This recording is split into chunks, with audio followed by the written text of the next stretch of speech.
nice guys finish last, buried alive in the friend zone, gasping for romantic air. They're not just unlucky in love, they're self-sabotaging architects of their own romantic demise.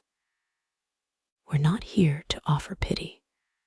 We're here to perform a brutal autopsy on the nice guy syndrome, a self-imposed prison, a meticulously crafted cage of emasculation, falsely advertised as virtuous behavior. I'm going to dissect this phenomenon ruthlessly, exposing the insidious behaviors that lead to this soul-crushing wasteland, this friend zone abyss of unrequited love and shattered masculine pride. It's a desolate landscape, littered with the broken dreams and withered confidence of men who have traded their strength for the illusion of acceptance. We're not just talking about hurt feelings here, gentlemen. We're talking about the erosion of a man's spirit, the slow, agonizing death of his inherent masculine power. The nice guy doesn't just miss out on relationships, he annihilates his potential, his very essence. He becomes a shadow, a whisper of the man he could and should be. He is the living embodiment of unfulfilled potential, a tragic figure trapped in a cycle of self-defeat. The goal isn't to gently nudge you out of the friend zone. No, the goal is to eviscerate this self-defeating pattern, to rip it out by the roots, to burn it to ashes, and scatter them to the wind. We're here to forge you anew, stronger, bolder, and utterly unbreakable. This is about a complete and utter transformation. Are you ready to face the brutal truth? Are you prepared to confront the weakness that has held you captive? Because what follows is not for the faint of heart. It's a journey into the heart of masculine darkness, and only the truly courageous will emerge victorious. This isn't an escape, it's a rebirth. The seeds of destruction, behaviors that guarantee the friend zone. Let's be brutally honest, gentlemen. We're not here to coddle you. We're here to rip away the veil of delusion and expose the raw, festering wounds of the nice guy syndrome. These aren't charming quirks. They're self-inflicted injuries that guarantee a one-way ticket to the friend zone abyss. These are the behaviors that scream weakness, not virtue. Excessive agreeableness, the spine of jelly. A man without boundaries is a man without respect. This isn't about being a contrarian. It's about having an opinion, a backbone, a will of your own. Imagine this, she says. I'm thinking of Italian or Thai tonight. The nice guy, desperate to please, chirps, "Oh, whatever you want, dear. I'm happy with anything." He thinks he's being accommodating. He's wrong. He's broadcasting that his preferences are irrelevant, that he's a formless blob willing to mold himself to her every whim. He becomes a doormat, a shadow, a ghost of a man devoid of all masculine allure. He needs to have steel in his will, an iron core. A man with conviction, even about something as trivial as dinner, is infinitely more attractive than a spineless yes man. He should have said, "Thai sounds amazing, but I've been craving a good steak. How about we check out that new steakhouse downtown?" See the difference. He acknowledges her suggestion, but confidently asserts his desire. That's attractive. People pleasing and validation seeking, the thirst of a desperate man. This is pathetic, pure, and simple. Are you a man or a whimpering puppy begging for scraps of affection? Women don't want a lapdog. They want a challenge, a mountain to conquer, not a puddle to to step over. The nice guy constantly seeks her approval, fishing for compliments, altering his behavior to fit what he thinks she wants. He's a chameleon, constantly changing colors, losing his own identity in the process. He texts incessantly, checking in, asking if she's okay, craving that hit of validation. This reeks of desperation, and women can smell it a mile away. It's a massive repellent. A strong man is secure in himself. He doesn't need constant reassurance. He knows his worth. Lack of assertiveness and failure to escalate, the death knell of desire. Hesitation is the death of desire. This is where the nice guy truly sabotages himself.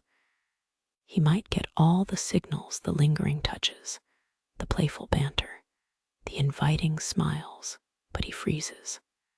He's terrified of making a move, of crossing that invisible line. This isn't about being a predatory animal. It's about being the undeniable force women are hardwired to crave. Imagine this scenario. They're on a date, the conversation is flowing, the atmosphere is electric. She leans in, her eyes locked on his. The nice guy, paralyzed by fear, does nothing. He might offer a nervous laugh, change the subject, or worse, start talking about the weather. He misses the opportunity, and the moment is gone. She feels friend-zoned, and he feels like a castrated fool. A real man would have leaned in closer, held her gaze, and with confident subtlety, gone for the kiss. He takes the initiative. He leads. He doesn't wait for permission. Indirect communication and fear of rejection, the coward's way. A warrior doesn't flinch at the prospect of battle. The nice guy communicates in whispers and hints. He never directly expresses his desires, fearing the sting of rejection. He'll say things like, "It would be nice to hang out sometime. Maybe. If you're not busy." It's weak, ambiguous, and utterly unattractive. Rejection is a test, a filtering mechanism. Embrace it. Think of a blacksmith forging steel. The hammer blows of rejection only make you stronger. Each no brings you closer to a yes, to finding the woman who truly deserves your strength, your unwavering confidence.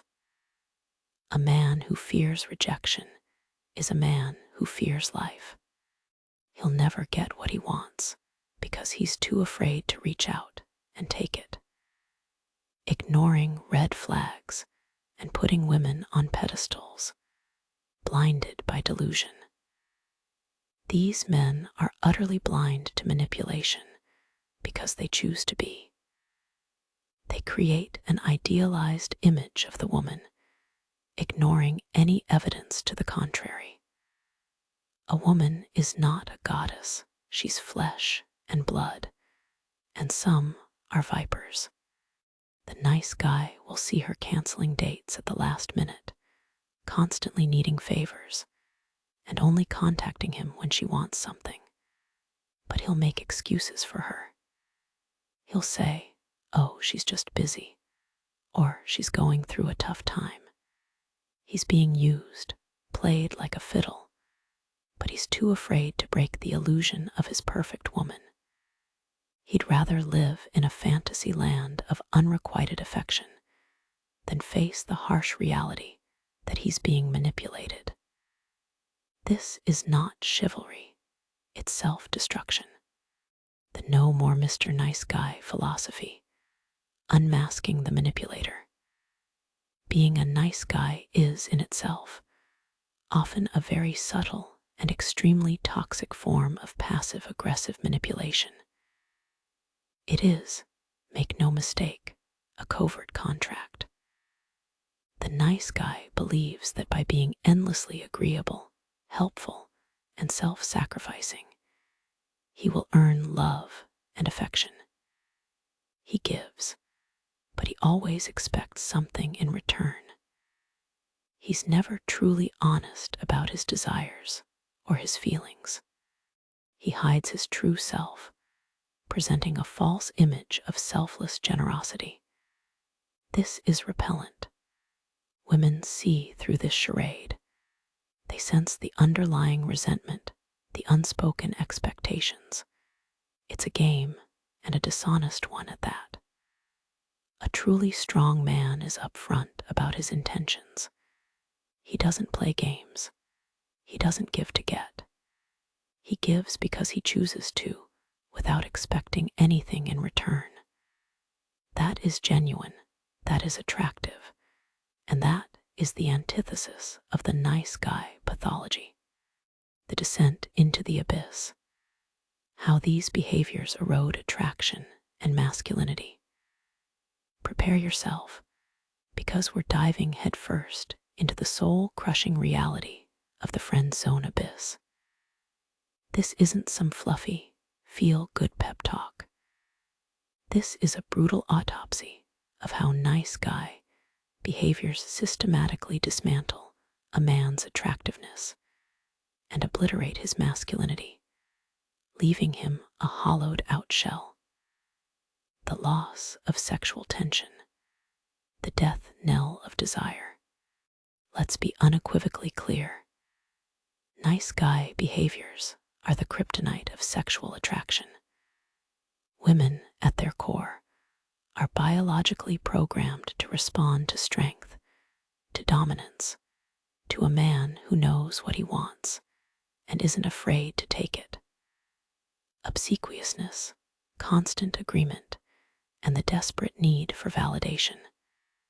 These are the hallmarks of weakness. They scream insecurity. Predictability breeds contempt.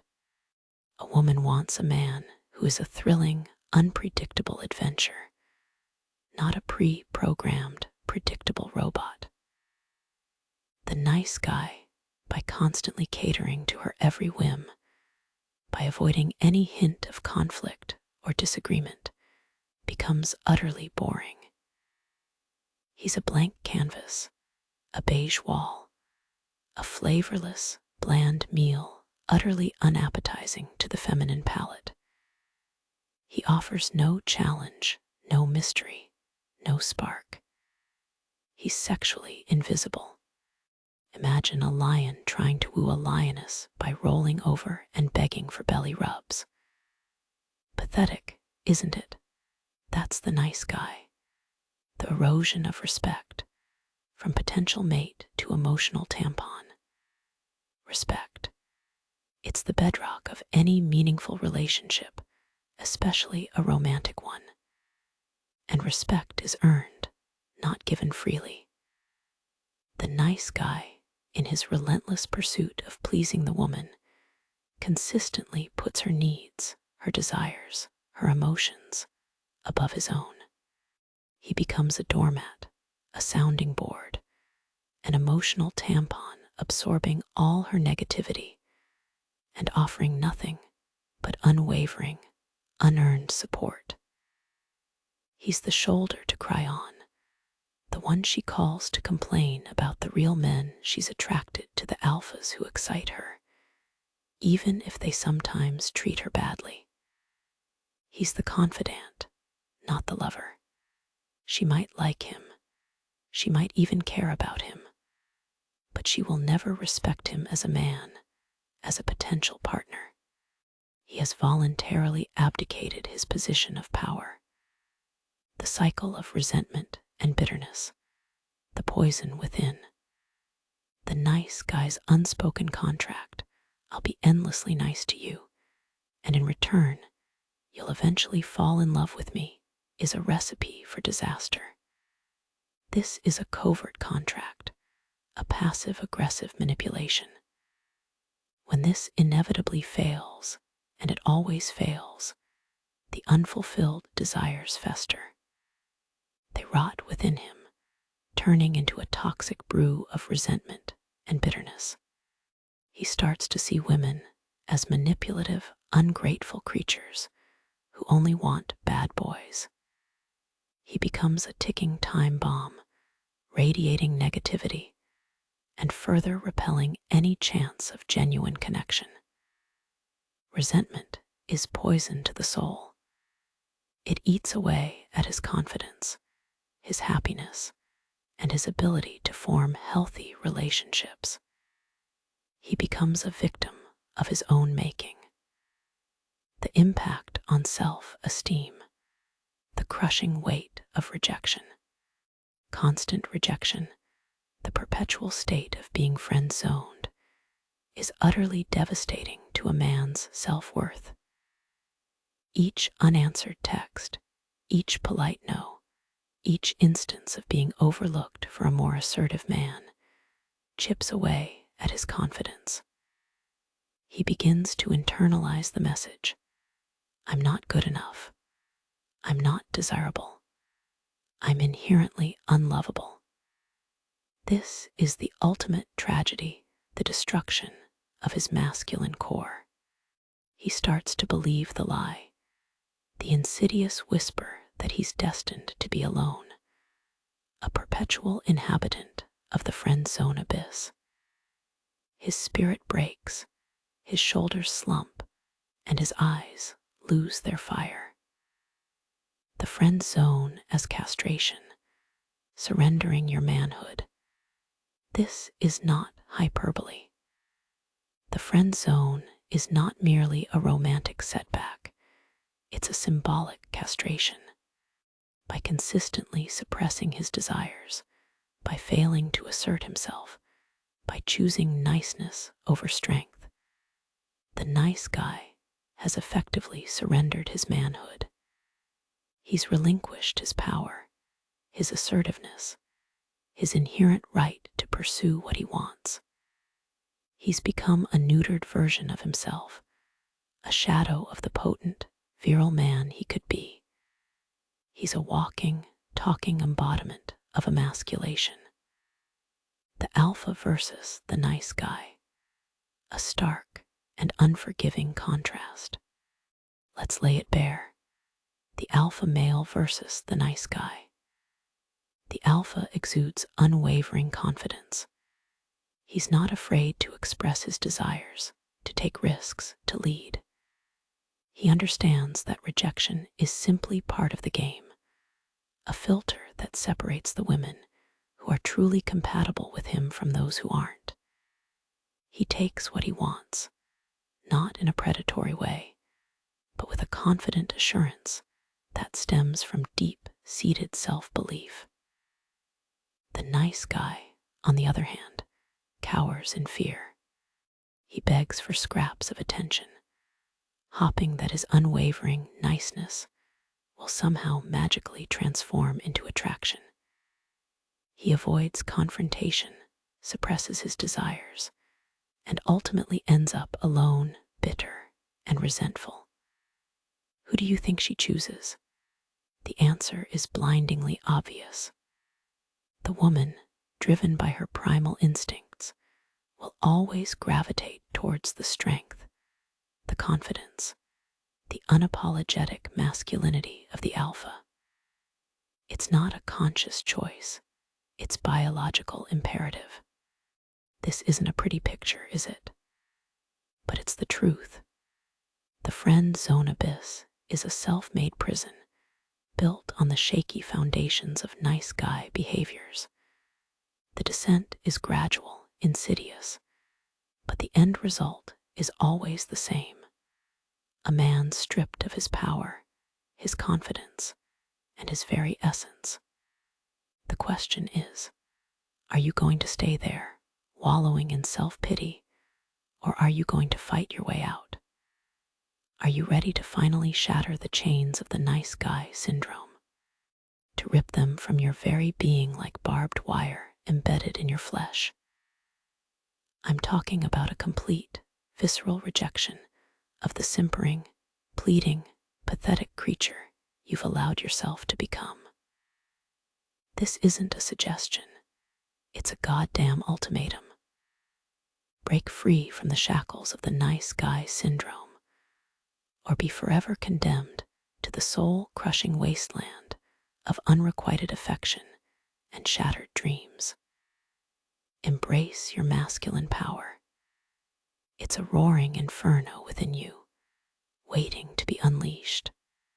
Don't snuff it out with self-doubt and people-pleasing. Let it burn. Develop ironclad assertiveness. Learn to say no. Learn to express your desires without apology, without hesitation, without the pathetic whimper of a whipped dog. Rejection. Rejection is a goddamn gift. It's the forge that tempers your steel. Each no brings you closer to a resounding yes from a woman who recognizes and craves your authentic, untamed masculine energy. Every rejection is a test. Each time you are turned down is an opportunity to learn, grow, and to demonstrate that you have an unbreakable spirit, a spirit forged in fire. Become the alpha, the man you were born to be, not the watered-down, emasculated version society has tried to force upon you. The alpha doesn't apologize for his desires. He doesn't cower in the face of rejection. He commands respect. He takes what he wants, not with brute force, but with the unwavering confidence of a man who knows his worth. This isn't about transforming into some caricature of a jerk. It's about shedding the layers of weakness and self-doubt that have been suffocating you. It's about becoming a strong, confident, desirable man, a man who radiates power and self-respect. A man who leads, not follows. A man who dominates, not to belittle or harm others, but to stand firm in who he is, and to show that he is not a force that can be trifled with. A man who controls his own fate. Stop being a doormat and become the door. Stop letting women walk all over you, using you for their emotional needs while ignoring your own. Become the unyielding, impenetrable barrier, the man who dictates the terms, who sets the boundaries, who commands the interaction. Do not be a passive receiver. Be the active initiator. Assert yourself. Be the prize. I'm offering you a path forward, a bloody, brutal roadmap to reclaiming your masculine power and escaping the friend zone abyss forever. It's a war, a relentless battle against your own ingrained weaknesses and the societal conditioning that has crippled you. But victory is the only acceptable outcome. It will require unwavering commitment, ruthless self-reflection, and the courage to confront your deepest fears. Are you ready to shed blood, sweat, and tears to achieve this? Are you ready to endure the agonizing pain of transformation? The choice is stark, terrifyingly simple. Remain in the friend zone, a spectral, emasculated ghost of a man, forever haunting the periphery of romantic fulfillment, or rise, a phoenix consumed by righteous fire from the ashes of your former self, and claim the life and love you deserve. This isn't just about getting the girl. It's about forging yourself, through fire and pain, into an unstoppable force of manhood. A man of iron will, unbreakable spirit, and unwavering self-belief. A man who is master of his own destiny. The journey will be arduous. The battles will be fierce. But the reward is a life lived on your own terms, a life of power, purpose, and undeniable masculine magnetism. Choose wisely. Choose to become the God you were meant to be.